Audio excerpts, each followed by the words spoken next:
Hi everyone, I'm sorry about that. I just, for some reason I was blocked out. I apologize. It's like an amazing thing that you learn with all of this technology here is when people don't want you, they can just give you the wrong password, you know what I mean? It's like, it's unbelievable. So I do apologize, I'm sorry. I was battling to get on. I called Sharon. I think she's probably still trying to get me in, but somehow it worked now.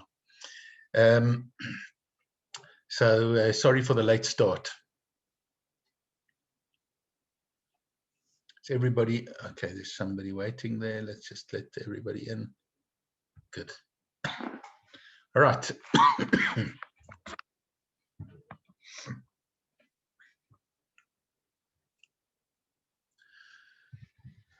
In the parsha that we're going to read on this coming Shabbos, which is the parsha of Yisro, we read once again about the giving of the 10 Commandments, the giving of the Torah. And I think that everybody knows that the 10 Commandments start with the first command or commandment, which doesn't sound like a commandment at all, but that commandment is, I am the Lord your God who took you out of the land of Egypt. God says, I am the Lord your God. That's the commandment. What does it mean?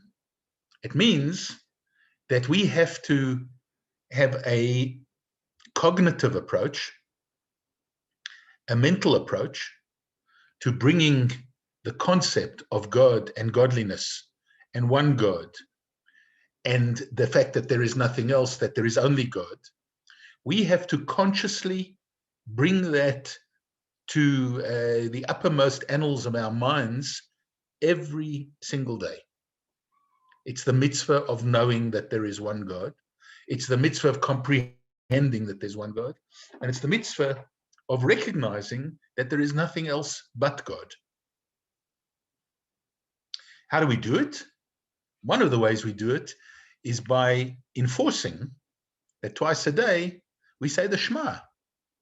And if you take a look at the Shema and you look at that first verse of the Shema, it says, Shema Yisrael, Adonai Eloheinu, Adonai Echad. What are we saying? Listen, Israel. The Lord is our God, the Lord is one. Why do we have to keep on repeating that? Because that is the mitzvah. The mitzvah is to not only say it, but comprehend it, understand it, know what it means, meaning that Hashem is one. Now, if we were to take the concept of being one or number one, it could be spelled out in many, many different ways. If I'm number one, it could mean that there is a number 2, 3, 4, and 5, and 6, and 7 as well. That's not the meaning here. The meaning here of this oneness of God is that God is everything. God is not only one as in number one, but God is one as in unified, and there is nothing else other than that one. Everything is part of this one. You are part of this one. I am part of this one. The computer in front of me is part of this one. Everything is part of the one that we call God. Hashem Elokeinu, Hashem Echad. God is everything. Now, you and I also know that the word one, Echad, starts with an aleph. And an aleph, the letter aleph, is one. And so Torah begins, the commandments begin by God saying, Anochi, I am the Lord your God, with a letter aleph. Now, there's a famous story of the Alter Rebbe, Rabbi Schneerson of Liadi, who was looking for a teacher for his son, who then went on to become the next Rebbe, the Mittler Rebbe, Rabbi Dov Ber, who was his successor. And as a young man, as a child, the Alter Rebbe was looking for somebody who would be a fitting melamed, a good teacher for his son. The kid was special, he was gifted, he was a brilliant boy, the Rebbe's son, and he wanted to make sure that he had a good teacher. He picked a young man who was known to be a good melamed, a good teacher, and he famously said to him, I have a mitzvah that we say about in the Shema of teaching my son. The Dibarta Bom, I've got to teach them. You have a mitzvah of having to earn a living to support your family. He said to him, Lo mir sich beiten. Let's swap. I'll pay you and you teach my son. It was a cute way of him telling him that he wanted him to be his son's melamed. He wanted him to be his son's teacher. The young teacher said to him, fine, I'll take on the job. The only thing is, I want you to tell me what you want me to learn with him. What should I study with your son? So he said, I tell you what I want you to study with him. I want you to start from the beginning. I want you to start teaching him from aleph base. Okay. And he kind of knew pretty well that the young man at that stage knew aleph base very well. I don't know about your kids, but our kids went to school, and the aleph base you learn pretty early on in the child's upbringing. Today at nursery school, they're teaching kids aleph base when they're 3 years old. And that's what it should be. From age 3, you start teaching aleph base. It doesn't have to wait until they go to school and they start learning ABC and they learn to read and write. Aleph base can be taught to kids when they're 3, and that's a good old Jewish tradition. We do it as child's optionish. When we have the child's hair cutting, we teach them aleph base, and they're learning aleph base. They knew this kid was over 3 years old. He knew aleph base. So he pushed the Alter Rebbe a little bit, and he said to him, aleph base, you want me to teach him from aleph base? What do you mean? And he said to him, teach him in this derech, in this way. You say to yourself, and you say to the child, Vos is an aleph? What is an aleph? So I want you to picture in your mind's eye now, you ladies, I want you to picture, what is an aleph? Take a letter aleph. Think about what it looks like in the classical way that it's written, like in your siddur or your chumash. How's the aleph written? If you look at an aleph doesn't only have a sound value, like a letter A. It doesn't only have a number value. We know that it's number 1. But an aleph also has a picture value. It's got an artistic value. It looks like something. And what does it look like? Well, think about it. I'm not asking you to close your eyes, because then I'm going to think you're falling asleep. But I would like to ask you just to think about the picture, the image of a letter aleph. What's a letter aleph? What does it look like? Okay, so it's got, if you think about the letter aleph, when you teach it to kids, you tell them, can you see other letters embedded within the letter aleph? Hebrew is made up of a lot of other letters that seem to be kind of embedded or superimposed one upon the other. And here's one of them. The letter aleph actually has 2 yuds in it. There is a yud on the top. If you think about the structure of the letter aleph, there's a yud on the top. And that yud on the top may look a little bit cockeyed, a bit inverted. It's connected to a line that goes down at an angle across the middle. And then there's another yud on the foot at the bottom.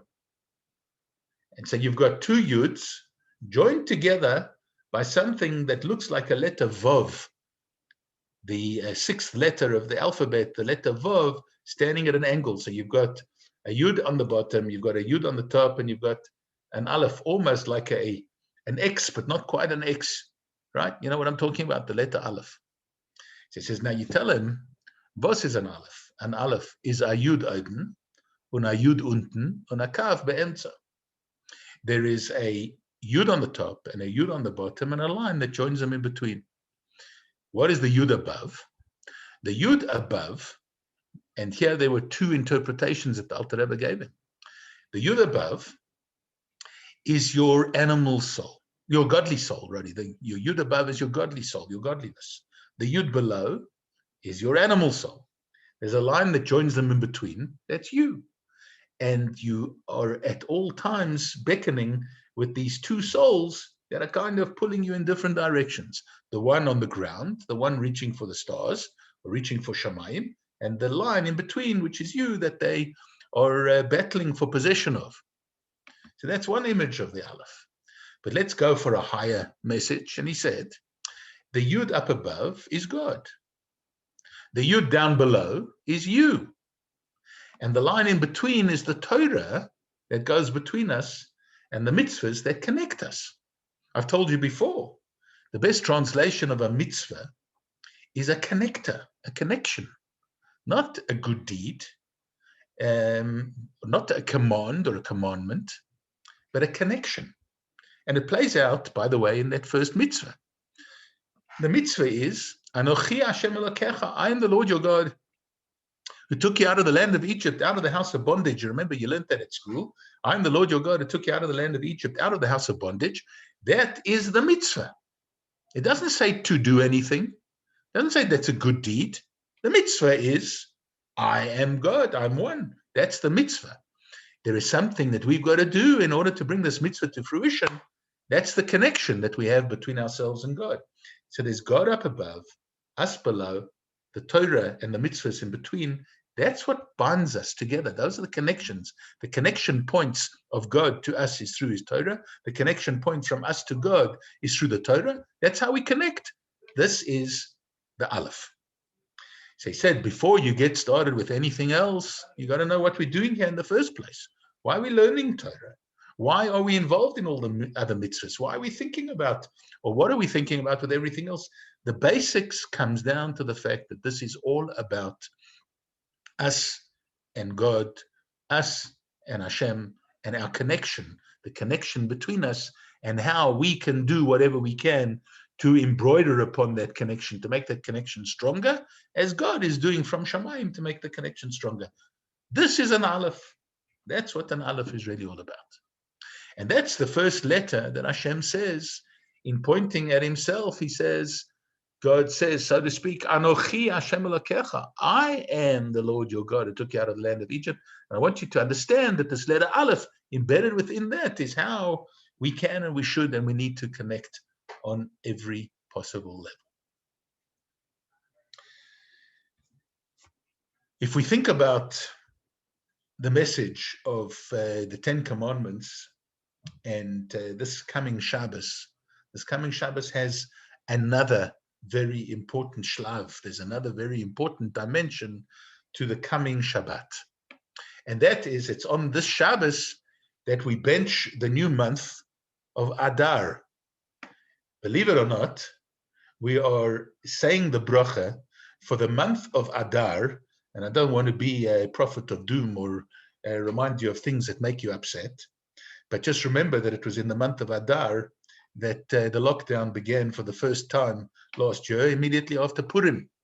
We are headed towards that date of Purim once again, where it seems that the pandemic sort of all blew out of all proportion and became something that has dominated our lives for the last year. Yeah, believe it or not, a year ago, Shabbos Mevorchim, on the Shabbos on which we blessed the new month of Adar, a year ago, we didn't know about pandemics. We were laughing that there were some people who thought that it was going to take the world by storm. And I remember clearly, even to our Purim Megillah, there were a couple of guys who walked in with masks on, and I remember that they were ridiculed. I mean, they weren't wearing fancy dress masks. They were wearing surgical masks, you know what I mean? And people laughed at it. Think about what's happened now. Now we're angry and we laugh at people who are not wearing the masks, rather how everything has turned around. That's quite an amazing thing. But it's Shabbos Mevorchim. On this Shabbos, we bless the new month. And the new month of Adar is a significant month in that it is called the month of Simcha. It's the month of joy. Every Jewish month has a certain character. Have you ever thought about it? Every Jewish month has a character. The character of the month of Tishrei is dominated by Rosh Hashanah and Yom Kippur, and it's like quite serious. There's like a seriousness to it, and we know we're on trial for our lives, and things could go either way, right? There's like this feeling of trepidation that we certainly have, and we should have. It's a serious time, month of Tishrei. If we think about the month of Nisan, it's the Pesach month, the month in which Pesach occurred. So first of all, as you're sitting here, you're probably starting to get the feeling in your nostrils of the smells of Pesach food cooking, etc., and the taste of matzah and wine and so on. That's what dominates that month. But it's really the time of redemption. The thing that dominates is the idea of getting out of Egypt. That's what we're talking about when we come to the month of Nisan. When we think about the month of Adar, the dominant feature of the month is Purim. What happened on Purim? On Purim, the entire Jewish people, every Jew everywhere in the world, there was never such a decree, even under Hitler, Yamach Shmei, or other persecutors who've tried to destroy the Jewish people. They never had as good a chance, by the way, of destroying the Jewish people as Haman and Achashverosh did, where they had dominion over every Jew everywhere in the whole known world, and they could have done it.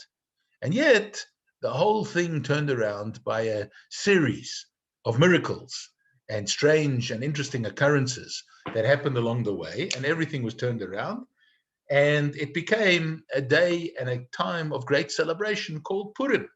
And that dominates this month of Adar. Remember, that was the month that was drawn in the lots, that Hashem said, so to speak, because it was drawn in the lots, that, or this is the way that Haman interpreted it, that the whole Jewish people are going to be destroyed. That was what he asked his lottery to make a finding on, and the lots were drawn and it came out as Adar.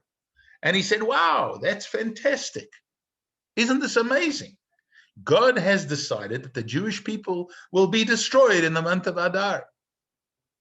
And he said, you know what lines up so perfectly and so beautifully is that it lines up exactly with the day or the time on which Moshe Rabbeinu, the greatest of all Jewish leaders, died.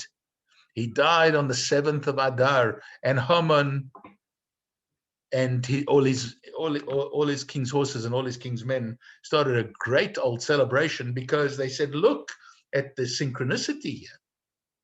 Adar has been picked. This is the day of sadness, of mourning that the Jewish people must have for the death, the departure of Moshe Rabbeinu. Moses died at that time.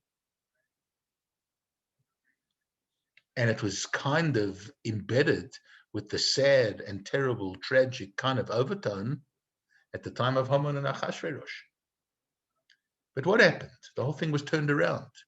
Now, sages are very quick to point out that what Haman didn't know was that although it was Moshe Rabbeinu's yortzeit on the 7th of Adar, but Moshe Rabbeinu, Moses, didn't only die on the 7th of Adar, but he was also born on the 7th of Adar. It's his birthday too. And so very often, sometimes, when you think about God's deliverance of a message that seems to us to be negative, actually, it's a message of birth. Actually, it's a message of rebirth. And as we look at, and as we looked at, and we see the story of Purim really is about the fact that we were at the depths of difficulty, of depression, of sadness, and every single Jewish life was under threat at that time. But this became the very time of the greatest simcha for the Jewish people, where every life was saved, where everything was turned around, and where tragedy was turned into joy. That's what the real essence of this month is all about. And it's on this Shabbos, that we bless that month. And we kind of are already, what does it mean to bless something? Have you ever thought about, I'm sure you have, what does it mean where you get or you give a blessing, what are we actually doing? Do I have the power? So I'm a Kohen. Do I have the power to actually give blessings to you, to anybody? Is that something that is vested within me? I think not. What we do have, though, is God has blessed us, Kohanim, and each individual as well, with the ability to access the energy of blessing that Hashem has above, and we can draw it down through certain things that we say, through certain codes, through certain words, through certain things that we do and we say. So the Kohanim are given a formula, and the formula is Yivarechacha Hashem v'yishmerecha, Ya'er Hashem panav elecha v'choneka, Yisa Hashem panav elecha v'yasem lecha shalom. We're given those words, and we're told that by saying those words and having in mind every Jew who is sitting in front of you, or standing in front of you, or in your environment, or all the Jewish people out there, or the whole world out there, for that matter, you have the ability, by saying those words, to access this wellspring of kedusha, of holiness, and of blessing, that through those words and through you doing what you do, you can access it and bring it down. Now, if we think about it, that is the power of blessing all the time. Even, by the way, when you make a bracha, when you make a blessing, you say a blessing. Baruch atah Hashem Elokeinu melech haolam. What are we doing? What are we doing? Are we just acknowledging something? So we're taking something, we're saying, Baruch atah Hashem Elokeinu melech haolam she'akol niyeh bidbaro. What does that mean? Blessed are you, Lord our God, King of the universe, who's made things, by his power of speech, he made everything. What are we saying? Yay, God, thanks, well done. No, we're actually drawing down an energy that exists in Shamayim, in heaven, in the godly spheres. We're drawing it down through that item, and we're saying, God, this is not only a testimony to your power and to your ability to create and so on, but this is actually, I'm using this as a cup of blessing for everything, for everybody. That's what we do when we sanctify Shabbos, we make Kiddush. And it's what we do on the Shabbos before a month. Every month, we say a blessing. That blessing is not only praises of God for having spared us and brought us to this occasion and all those wonderful things, but we are accessing and drawing out of the heavenly realms the whole atmosphere and wherewithal for this month to actually exist. We are participating in the atmosphere, the attitude, the stance of this particular month by us saying that blessing, and we do it every Shabbos before a new month, with the exception, by the way, of Tishrei, when we believe that God does that himself, and that's why we don't do it. But otherwise, we say this blessing. We are imploring God to open up these treasure troves and deliver as much simcha as possible on this month, open up the treasure troves and bring out the very character of the month of Adar that stands ahead of us. We're asking God to do that. And when do we begin that? A week before. So next Friday and Shabbos is Rosh Chodesh, but already on the Shabbat before, because the Shabbos before something happens blesses whatever happens in that week. That's what we're doing. And we're saying this blessing, asking God, imploring God, helping God to open up that treasure trove of blessing and bring it over the entire month. And that's what we do on this coming Shabbos. And there's a very, very special power if you think about it. In a Shabbos that contains within it the 10 Commandments, the time that God gave us the Torah. And it's on this month that we bless the new month of Adar. There is something very, very powerful here. And that is that simcha, joy, positivity, except in a COVID sense. It's not good to be positive when you go for a test now, but it's good to be positive in all other things. Positivity and the energy of a positive outlook and the energy of a happy disposition and the energy of looking for the good within everything, and the joy, the simcha that nourishes and brings up within us, and makes within each and every one of us. This energy of joy, of simcha, is something that's supposed to dominate our lives always. We're never allowed. Sounds strange, but a Torah point of view, we're not allowed to be depressed. We're not allowed to be sad. Yes, of course, there are things that upset us. Of course, there are things that make us feel down. But we've always got to know that the positive dominates the negative, that the power of simcha dominates all else, and that the whole job of a Jew actually is contained within the message of Purim, which is v'nahapechu, which means turnaround time, from sadness to joy, from darkness to light, from negative to positive. This is the time of turnaround, and nothing would make us happier than being able to just turn everything around and bring the absolute unbridled joy that we hope and we pray for every step of the way. I'm speaking to you today on the 22nd day of Shvat. And the 22nd day of Shvat is the Yortzeit of the Rabbitson Chayamushke Schneerson. Now, this was a unique Rabbitson. You know, my wife is often called by people Rabbitson. Why? Because you become a Rabbitson by being married to a rabbi. No qualifications.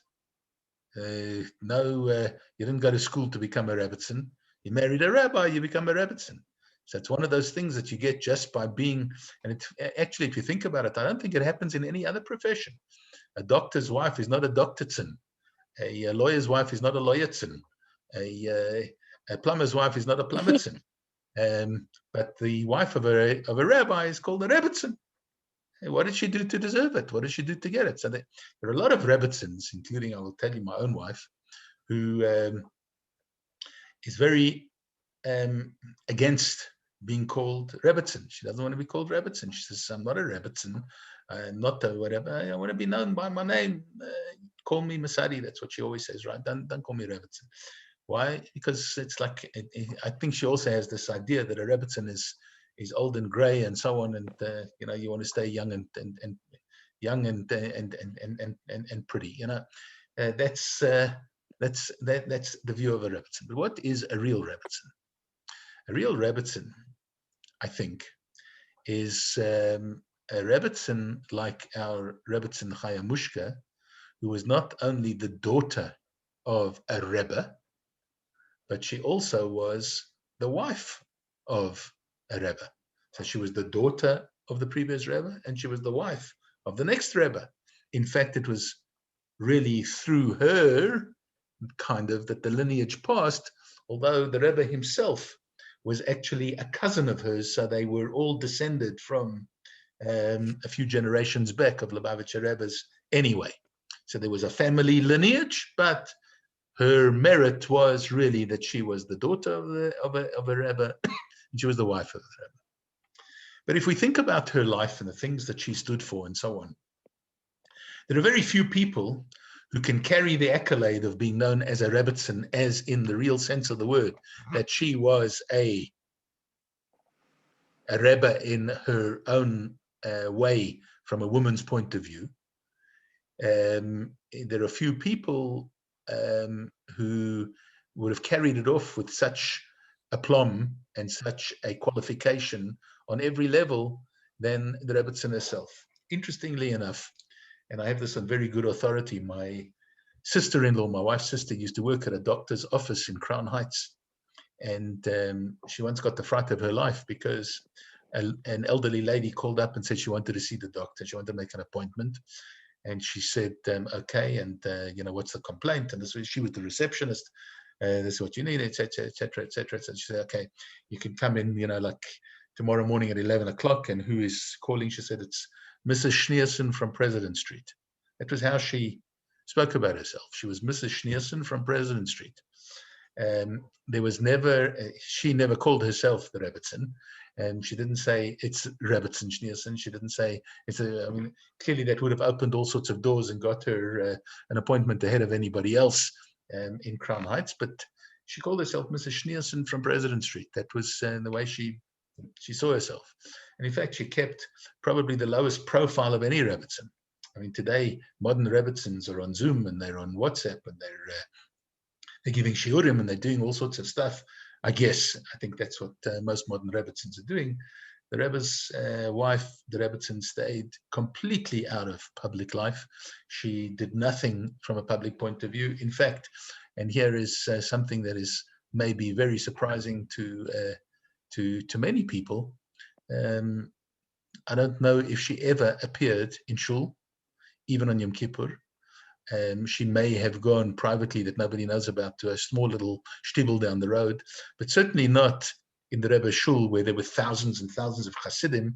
She never came there, not even on Yom Kippur. She never appeared at any of the Rebbe's farbrengens where the Rebbe spoke to thousands of people on a special occasion. The Rabbitson was never there. And you might say, how sad. Yes, it was sad from a personal kind of a point of view, that here was this woman who was completely and absolutely out of the picture, so to speak. But having said that, she was really, and it became very apparent in the way that the Rebbe spoke about her after she passed on, that she was the real power, if you wish, behind the throne.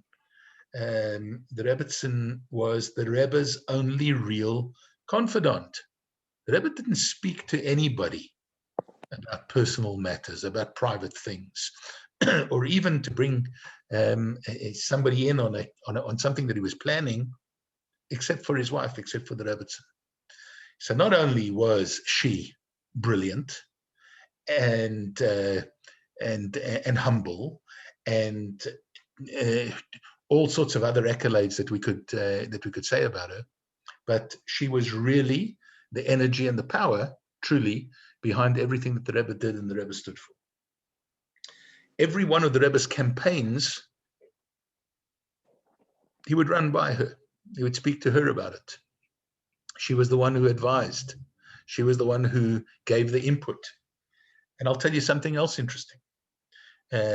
We've all had this, I guess, where a husband is out at work and so on, and is out late at night, etc. The Rabbitson used to wait for the Rebbe to come home, and sometimes the Rebbe came home at 7 o'clock in the morning after having given Yechidus the whole night, and the Rabbitson was there waiting for him. And she always said she needed to be presentable in order to welcome her husband home. Absolutely incredible. She had no children, and she said, the Hasidim, they're all my children. Now, we didn't really know that much about the Rabbitson until she passed on, sadly. And then the Rebbe started opening up and talking more, of course, never revealing anything that was of a personal nature, of a private nature, but just of the real greatness of this woman, of this incredible Rabbitson. The power that she had as a private, modest, quiet, unseen character was really the image that we have of really, really powerful people within any realm of life, I guess, and particularly within Judaism. There are very often people who are out there and who are shouting from the treetops and so on, and everybody knows about them.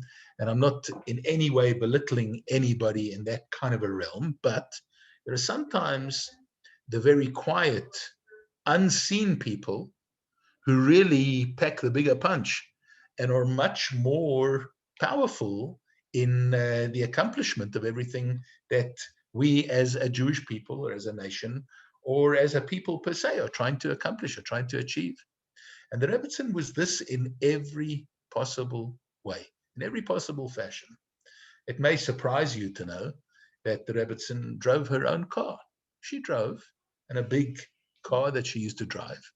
It may surprise you to know that she was, up until very late on in her life, she was a librarian in a public library.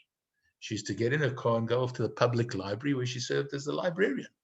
And she always wanted to be persona, not non grata, but persona. She wanted to be I don't know what the word is, but incognito. She never wanted people to know who she was. In fact, they tell the story that she once she used to go shopping. She never went shopping in Crown Heights because people would favor her and would see her and would know who she was. She used to go shopping out of town. So she went shopping in Williamsburg, and she was spotted there, and she was greeted by another great Rabbitson who knew who she was and said, Rabbitson, Schneerson, and so on. And she told her driver afterwards, who was helping her with the peklach, she said she's never going to shop there again. She doesn't want to be recognized. She didn't want recognition. And so the Rebbe kept to that, and the only recognition he really gave her was after her passing. While it might strike some people as being sad, I think that it fits so well into the concept of Purim and the concept of Adar and the concept of Shabbos Mevorachim and the concept of this V'na'apachu, the days before Purim, where we're really thinking about how we can take darkness and we can turn it around. Because we really got to see, or an introspection or an insight into the Rabbitson's life after her yahrzeit, after her passing. We really got to appreciate what she was all about. And yes, I'll go with you that we can say how sad and it seems unkind, it seems unfair, and so on. But no, we as Jews understand that our lives don't begin on the day we're born and they don't end on the day we die, but they began way before we were born and they continue way after we leave this world. Because the neshama has a job to do, and it has a job to do before it came into this world. It had a job to do in this world, and it has a great job to do once it leaves this world. And once it leaves this world, sometimes is the time when the neshama has and can have the greatest influence. So today, you might know some of them, but there are thousands of women who carry her name. Her name was Chaya Mushka. So you ask any young Lubavitcher Rabbitson or young Chabad girl what her name is, and when she says Chaya, she must be a Chaya Mushka. Chaya Mushka is named after the Rabbitson. There are so many good and wonderful and incredible things that were done after the Rabbitson's passing that have made her even greater than she was during her life. It's an incredible thing. And we're turning, and Hasidim always looked at a day of a yahrzeit as being not a day of sadness, but rather a day that we can and do think about all the positive things that that person stood for and try to put them into practice. And so today, perhaps, on the Rabbitson's yahrzeit, to think about some of the things that we have mentioned, some that we may not have mentioned, but the things that the Rabbitson stood for. It was about not worrying about public persona, but worrying about being able to do the right thing,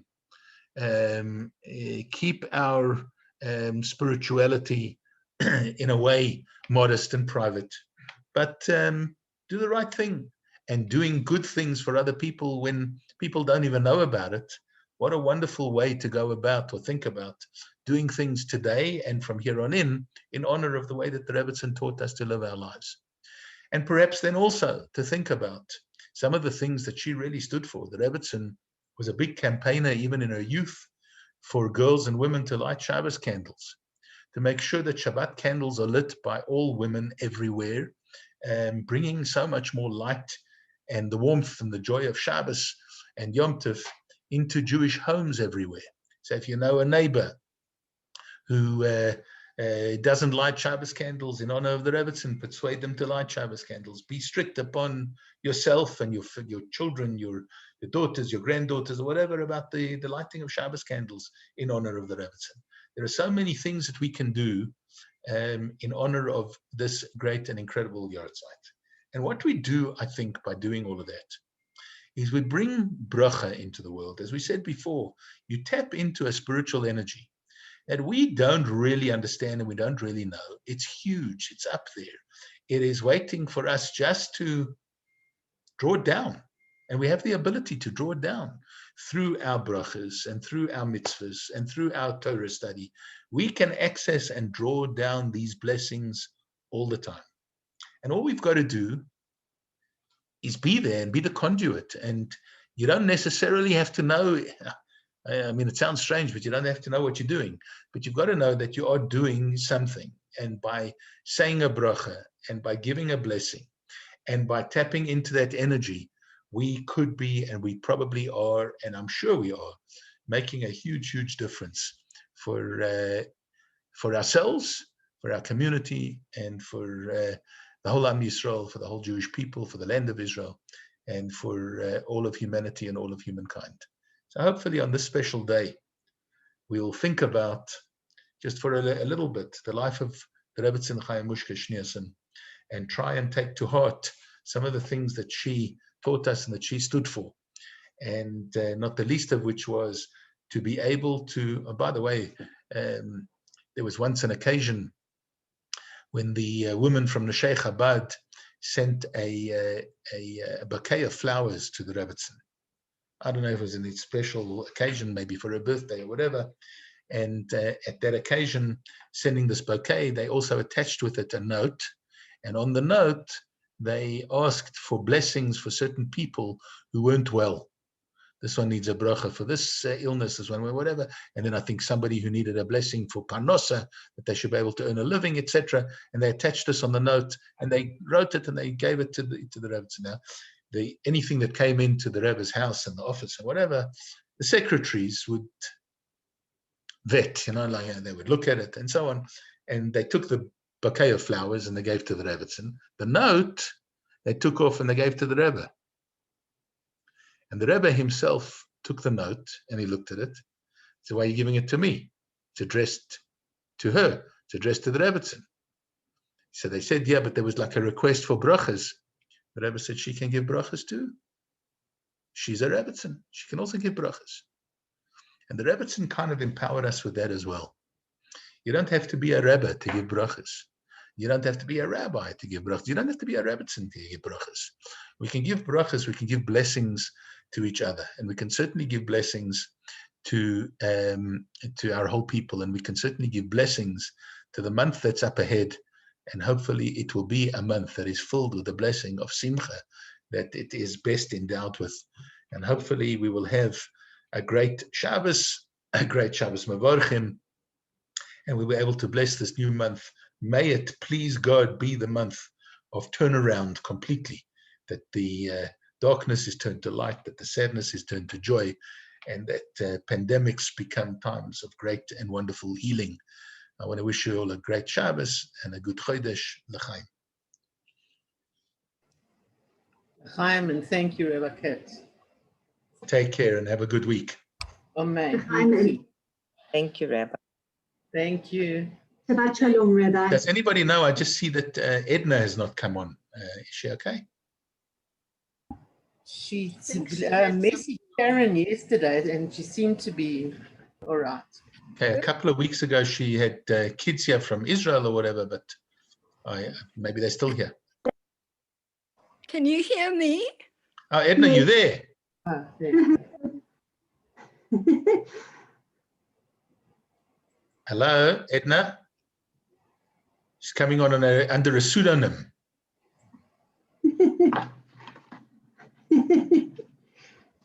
Edna, where are you? He's laughing. I'm laughing. It's Odette who's laughing. Odette is laughing. Odette. No, but where's Edna? Is it? Don't know. I don't know. Didn't say anything on the chat.